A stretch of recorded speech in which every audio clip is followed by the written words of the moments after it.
Hello, this is Max again.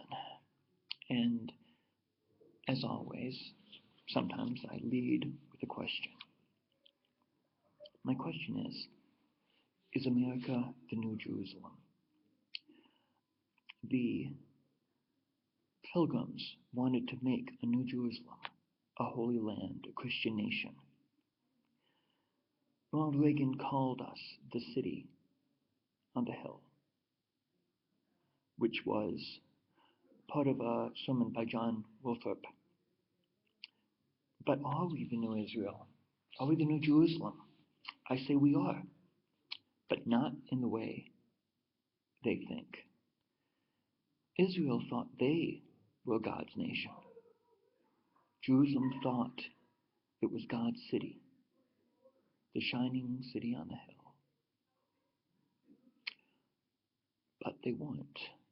They were hypocrites. They were greedy. They were abusers of the poor. And our Christianity is the same. A religious right who support policies that oppress the poor. God destroyed Jerusalem, but the Babylonians run rampant over God's city. And this was Jerusalem. What makes you think that he won't do it to us?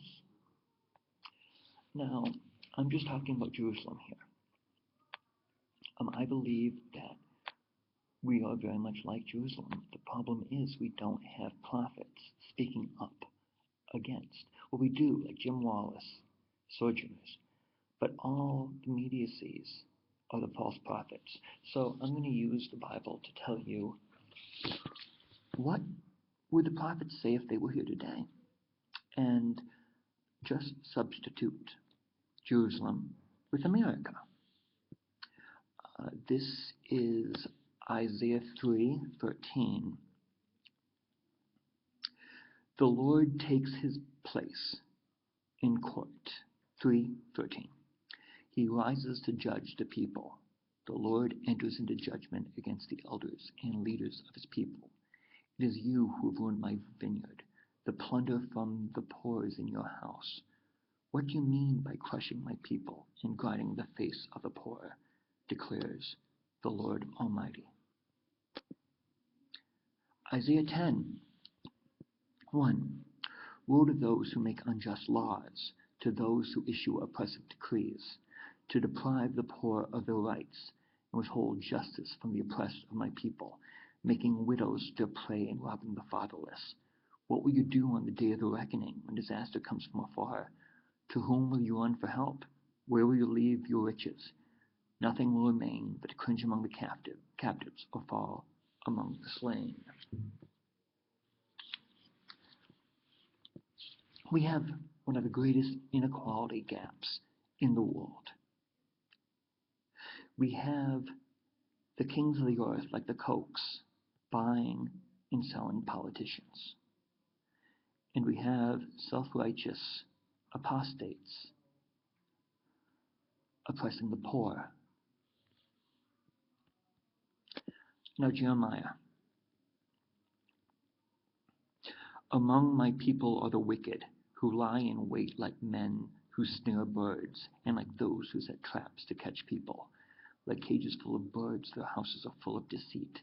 They have become rich and powerful, and have grown fat and sleek. Their evil deeds have no justice. They do not seek justice. They do not promote the case of the fatherless. They do not defend the just cause of the poor. Should I not punish them for this, declares the Lord? Should I not avenge myself on such a nation as this? One of the things I notice is that all these self-righteous hypocrites say they want to make America a Christian nation. No, they don't. If they did, they would speak out against injustice and up for the poor.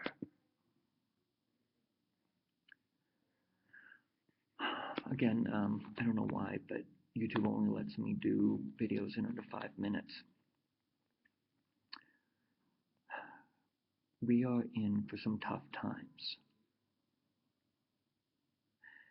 and they don't know what will hit them. There is coming a time where the wheat will be separated from the chaff. The chaff will be burned and thrown into a fire. The Lord is not a Lord of hate. The Lord is a Lord of peace, love, joy, faithfulness, peace like no human has known.